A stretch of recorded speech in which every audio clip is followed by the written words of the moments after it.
Iran menegaskan fokus utamanya adalah mengakhiri agresi Amerika Serikat Zionis Israel secara permanen. Juru bicara Kementerian Luar Negeri Iran, Esmail Baghei, mengatakan pihaknya mendorong agar agresi segera diakhiri di semua lini. کنونی تمرکز ما بر آن چیزی است که هم برای خودمون مهمه، هم برای منطقه و هم برای جامعه بین‌المللی و اون خاتمه دادن به جنگ تحمیلی است. طرح ما متضمن این هست که همون بر مبنای یا در ادامه آتش بس اینکه جنگ تحمیلی در همه جبهه‌ها باید خاتمه. Donald Trump lagi-lagi mengancam Iran dengan nuklir dengan menggunakan metafor one big blow coming out of Iran. Ini dinilai bertentangan dengan upaya diplomasi dan negosiasi yang susah payah diupayakan oleh banyak pihak. Sementara Iran menegaskan upaya negosiasi ditempuh demi rakyat dan kepentingan nasional Iran. Kami akan membahasnya bersama analis intelijen Stepi Andriani. Mbak Stepi, selamat malam. Selamat malam, Mas Iqbal. Dan Duta Besar Republik Indonesia untuk Iran periode 2012-2016, Dian Wirengjudit. Pak Dian, apa kabar? Alhamdulillah, Mas Iqbal. Selamat malam pemirsa. Baik, saya ke Mbak Stepi dulu. Mbak Stepi, jadi pertanyaan precise-nya ya, tepatnya, if there's no ceasefire, you're just going to have to look at one big blow coming out of Iran.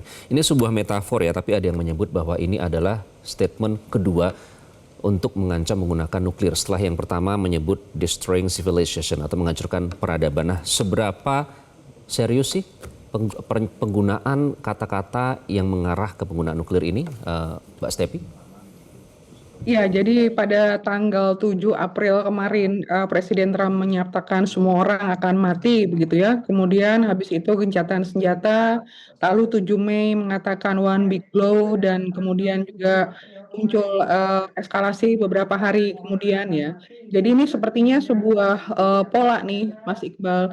Yang menarik di sini adalah bukan masalah one big blow-nya, tapi menurut saya adalah ketika ancaman ini menjadi seperti normalisasi gitu. Jadi orang seperti berita biasa karena dianggap PHP begitu ya, seperti rutinitas, banyak yang sudah tidak terkejut lagi ya. Walaupun demikian, kita tidak boleh menganggap ini sebuah hal yang normal. Kenapa? Karena Indonesia sendiri sudah menandatangani NPT ya, Non-Proliferation Treaty, kemudian juga Southeast Asia Nuclear Weapon Free Zone, artinya buat Indonesia dan berbagai negara, nuklir adalah ancaman yang serius begitu ya. Dan tidak hanya kita sebetulnya Mas Iqbal, kemudian juga di sini ada Pak Dian yang expert mengenai Iran ya. 30 anggota Kongres Amerika ya dipimpin Jacqueline Castro juga sudah mengirim surat kepada Menlu Rubio ya, menyatakan bahwa akhiri yang namanya ambiguitas nuklir. Jangan jadikan nuklir sebagai ancaman gitu, karena ini adalah hal yang ibaratnya bukan hanya ilegal tapi tanggung jawabnya ini mendunia begitu ya. Bukan hal yang bisa dipermainkan begitu saja, tapi secara moral dan ini besar sekali untuk kemaslahatan umat manusia gitu ya. Di satu sisi memang Iran tidak punya begitu ya, bisa dilihat faktanya belum ada ya. Amerika sudah ada, Israel sudah ada di sini. Jadi artinya menurut saya kalau ditakar serius atau tidak, saya merasa ini adalah lebih kepada ancaman ya. Dan memang satu-satunya senjata yang tidak untuk digunakan adalah nuklir. Nuklir adalah bagian dari bargaining position. Karena menurut saya nuklir di sini membuat skala ranking ya, military capability sebuah negara itu naik drastis. Jadi ketika sebuah negara sudah melakukan pengayaan, apalagi mempunyai nuklir aktif, itu ranking military capability-nya itu otomatis naik.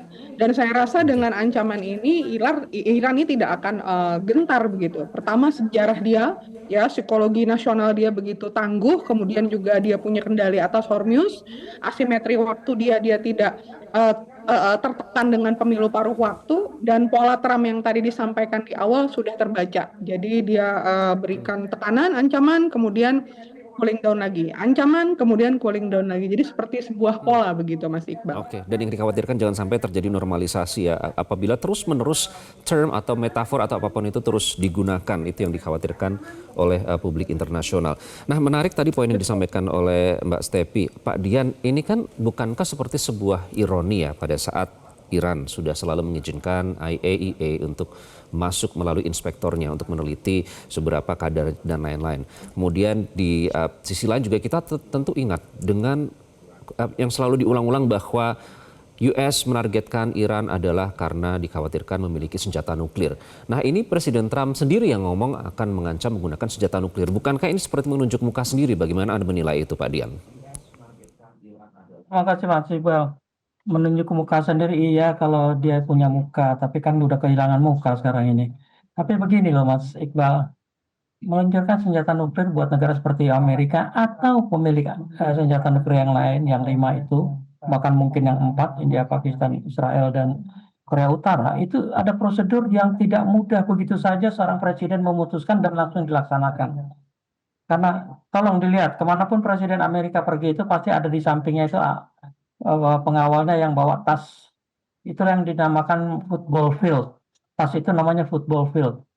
Seperti mobil anti pelurunya Presiden Amerika kan dinamakan The Beast misalnya.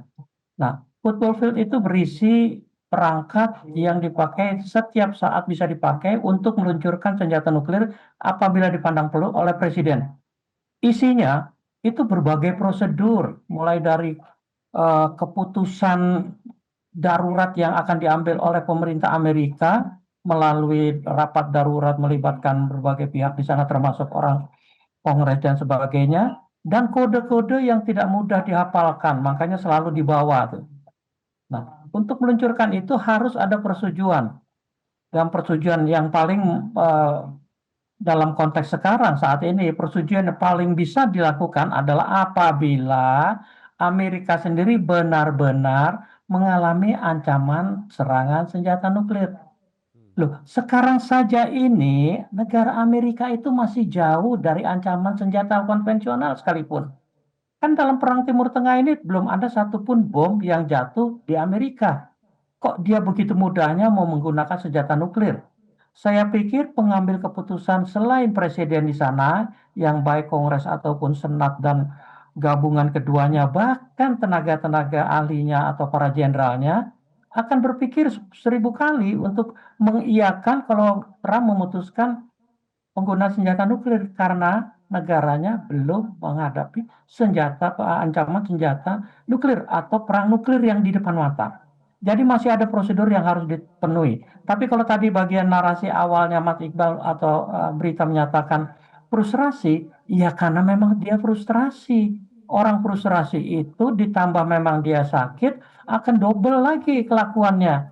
Ngomong makin tidak menentu.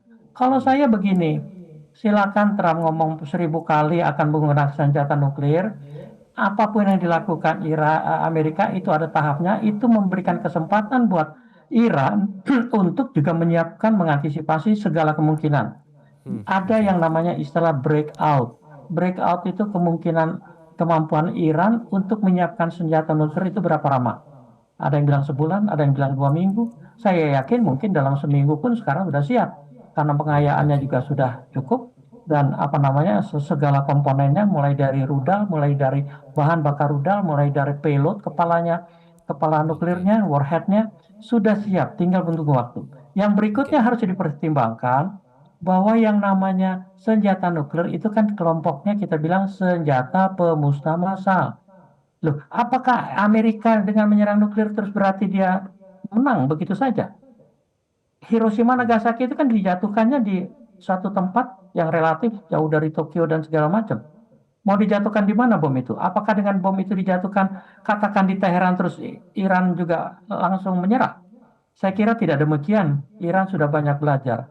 Nah, kalau sekarang katakan digunakan senjata nuklir oleh Amerika, apakah tidak mungkin Iran menggunakan senjata pemusnah massal juga yang lain? Senjata kimia, senjata biologi? Saya yakin dalam kondisi seperti sekarang senjata biologi belum ada traktatnya ya, tapi senjata kimia sudah ada. Tapi senjata kimia pun dengan mudah bisa dihindari traktat itu. Karena dua unsur kimia belum tentu bisa menjadi senjata nuklir kalau belum disatukan. Kalau sudah disatukan bisa menjadi senjata kimia yang ampuh. Sorry, senjata kimia. Oke. Jadi tidak ada larangan memproduksi bahan-bahan kimia itu. Seperti sekarang nuklir, tidak ada larangan untuk bikin bomnya, bikin pengayaannya, bikin rudalnya, bikin sayapnya, bikin kepala nuklirnya itu tidak ada larangan karena masih terpisah. Kalau sudah diuji cobakan menjadi senjata nuklir, baru dikatakan punya senjata nuklir. Saya yakin breakout point-nya Iran bisa lebih cepat saat ini. Nah, Oke, kalau apalagi itu sudah saja ditegaskan ya Amerika Pak Dian ya. Nanti kita benar-benar akan lanjutkan Pak meluncurkan, Dian buat soal saya yang penting senjata diperhatikan, ini. kehancuran dunia yang namanya mutual assured destruction akan terjadi. Saya kira orang Amerika sendiri tidak akan membiarkan presidennya yang sakit jiwa menggunakan senjata nuklir. Dan itu sudah ditunjukkan dengan terang-terangan ya oleh warga Amerika Serikat yang terus-menerus turun ke jalan menentang tindakan sekali. yang dilakukan oleh Donald Trump. Nah, menarik karena Iran juga disebut jika memang terus memprovokasi, terus dipancing begitu, sudah menyiapkan senjata baru, metode perang baru, bahkan arena baru perang. Kenyataannya kalau mereka Amerika Serikat merasa terancam, tapi selama ini yang terus-menerus mengancam itu siapa? Jadi kan ada inkonsistensi di sana. Nanti kita akan bahas lebih lanjut. Kita harus jeda lebih dahulu Mbak Stepi dan Pak Dian. Kita akan kembali sesaat lagi. Tetaplah bersama kami di Prime Time News.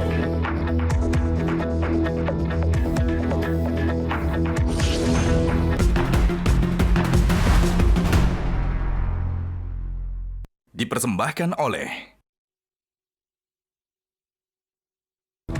Anda kembali di Prime Time News. Pemirsa, Korps Garda Revolusi Islam menegaskan rudal dan drone-nya telah terkunci mengarah ke target musuh.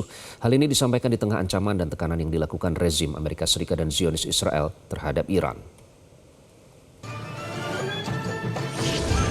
Komandan Dirgantara IRGC Sayyid Majid Musafi menegaskan rudal dan drone kedirgantaraan telah terkunci pada target musuh. IRGC juga menyatakan tengah dalam posisi menunggu perintah tembak. Musafi menyatakan rudal-rudal dan drone kedirgantaraan Garda Revolusi atau Sepah telah terkunci pada target-target Amerika Serikat di kawasan serta kapal-kapal musuh yang agresif. Sementara itu juru bicara Angkatan Darat Iran Brigadir Jenderal Akrami Nia menyatakan mulai sekarang negara-negara yang mengikuti Amerika Serikat dalam menjatuhkan sanksi terhadap Iran akan menghadapi kesulitan saat melewati Selat Hormuz. Akrami mengungkapkan musuh memperkirakan bahwa angkatan bersenjata Iran tidak akan mampu bertahan atau melakukan operasi militer selama perang berlangsung. Namun hingga hari ke-40 peperangan, Iran tetap mempertahankan kapabilitas militernya, mengelola perang dengan efektif, serta menjalankan operasi ofensif maupun defensif. Akrami menegaskan pada akhirnya musuh menyadari bahwa mereka tidak dapat mematahkan perlawanan Iran dan terpaksa meminta gencatan senjata.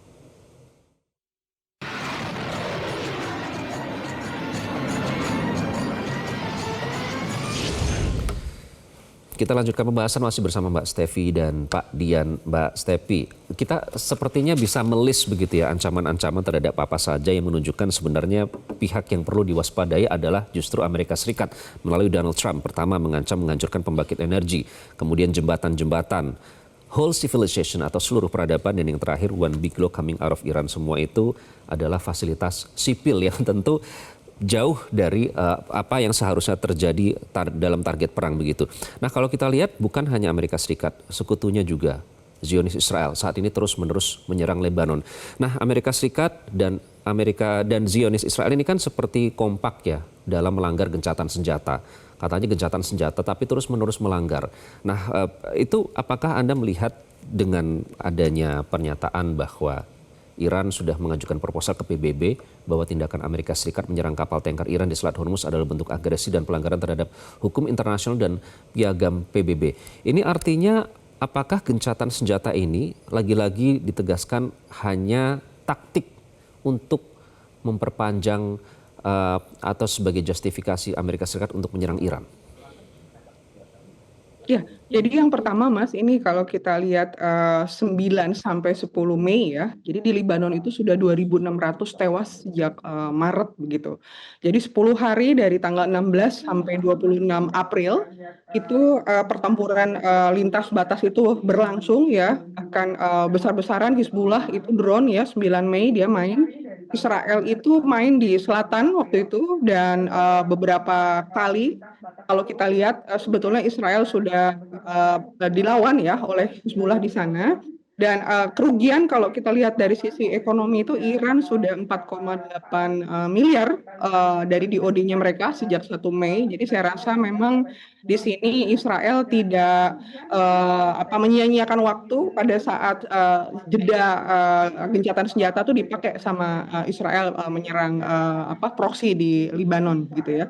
Jadi kalau disampaikan blokade efektif di Teluk Oman, kapal berbendera netral di sana masih bisa lewat, itu merupakan salah satu metode ya, tanker Cina di sana juga bisa lolos gitu ya. Nah, Jerman di sini juga tidak sesuai dengan yang diinginkan oleh Amerika. Kalau Spanyol itu jelas ya di sini. Jadi 72 hari perang ini Amerika sudah kehilangan 25 miliar dolar tadi sudah disampaikan di awal, dan ini benar-benar kalau saya lihat ya sepertinya Amerika dan Israel sendiri agak sedikit tidak sesuai dengan harapan karena Iran sampai hari ini belum menyerah gitu ya. Jadi 5.000 tentara ditarik dari Jerman karena Jerman memang tidak bisa diharapkan sesuai ya, didikte begitu ya, sesuai dengan keinginan dari NATO dan negara-negara Eropa begitu. Jadi kalau kita lihat dari isu perang langsung sebetulnya tidak ada serangan udara skala besar pada saat gencatan senjata kemarin, tapi pertempurannya pertempuran laut. Jadi geser dari udara ke laut gitu. Jadi kalau kita lihat 7 Mei kemarin 3 destroyer AS itu kena oleh IRGC ya, jadi pertempuran dari udara geser ke laut. Nah ini kalau saya membuat skenario ada 4 skenario yang menurut saya mungkin 1 minggu ini bisa terjadi. Yang pertama adalah deal framework nuklir nih, Mas Iqbal ya. Iran mungkin mau 12 tahun begitu, setuju 12 tahun suspensi ya, kirim HEU ke Rusia ya, bukan ke Amerika, justru Amerika mau cabut blokade, Hormuz bisa dibuka 30 hari tapi kemungkinannya tipis hanya 25%. Nah, justru yang probability-nya besar itu 40% adalah status quo perang laut. Jadi perang laut tetap terjadi, negosiasi terjadi tapi lambat. Nah, ini konfrontasi maritimnya terus berlangsung pelan-pelan. Jadi kedua pihak akan saling mengklaim satu sama lain, negosiasi bergerak tapi lambat. Kemudian yang ketiga, skenario yang ketiga itu adalah perang laut skala penuh. Jadi Amerika Serikat di sini cenderung kalah di sini ya. IRGC tingkatkan serangan, satu kapal Amerika atau Iran mungkin nanti tenggelam. Yang terakhir, skenario terakhir adalah gencatannya runtuh tapi tanpa eskalasi yang mayoritas. Jadi kedua pihak menyatakan bahwa gencatan senjata ini berakhir dan masing-masing menahan diri. Nah ini yang paling bagus sih sebetulnya yang pertama ya, artinya deal dari framework nuklir itu terjadi, artinya kalau yang tadinya awalnya 20 tahun jadi geser ke 12 tahun, minyak mudah-mudahan turun dari 110 jadi ke $90 ya, harapannya pasar lebih stabil. Ini kalau kita lihat dari skenario tadi, skenario 1, 2, 3, dan 4. Yang pertama tadi deal nuklir, kedua adalah status quo perang laut, yang ketiga eskalasi tetap meningkat, yang keempat gencatan senjatanya runtuh, gitu Mas. Oke. Jadi itu yang mediasi juga terus diupayakan ya Mbak Stepi. Kalau kita update terkini, Qatar bertemu dengan Menlu Amerika Serikat dan juga Menlu Pakistan untuk mendorong adanya mediasi dan juga lasting peace. Artinya yang bertahan begitu. Kalau agresi ya harus dihentikan secara permanen, bukan hanya sementara saja. Pak Dian, saya Bukan ingin hanya 30 hari, membahas, betul. ya, saya ingin membahas soal Kuwait dan UAE, Pak Dian. Karena terkini masing-masing Kementerian Pertahanannya menyatakan mereka intercept atau menangkis ya, ada drones yang berasal dari Iran. Nah, kalau Anda melihat langkah dari negara-negara ini, nanti apakah akan berpengaruh terhadap eskalasi atau ketegangan yang sekarang berlangsung, Pak Dian? Terima kasih. Saya agak mundur sedikit mengenai eskalasi. Buat saya satu, eskalasi itu adalah momen yang dibutuhkan oleh Amerika dan sekutunya untuk mereview kembali taktik mereka yang jelas sudah gagal. Kedua, mereka harus mereview lagi strategi mereka karena sudah dibuktikan Amerika itu dalam konsep perang sekarang tidak siap untuk perang jangka lama. Seperti zaman Perang Dunia I, II, dan Perang Vietnam misalnya. Karena itu mereka menyiapkan senjata-senjata yang diharapkan bisa sekali pukul membuat musuh kalah. seperti dipraktekkan di Venezuela yang dia anggap sebagai kemenangan luar biasa. Tapi dia lupa negara lain juga belajar. Nah, kembali kepada tadi, maaf disinggung sedikit oleh Mbak Stepi tadi mengenai pengayaan uranium yang ditawarkan berapa tahun dipindah kemana, buat saya tidak akan diterima oleh Iran.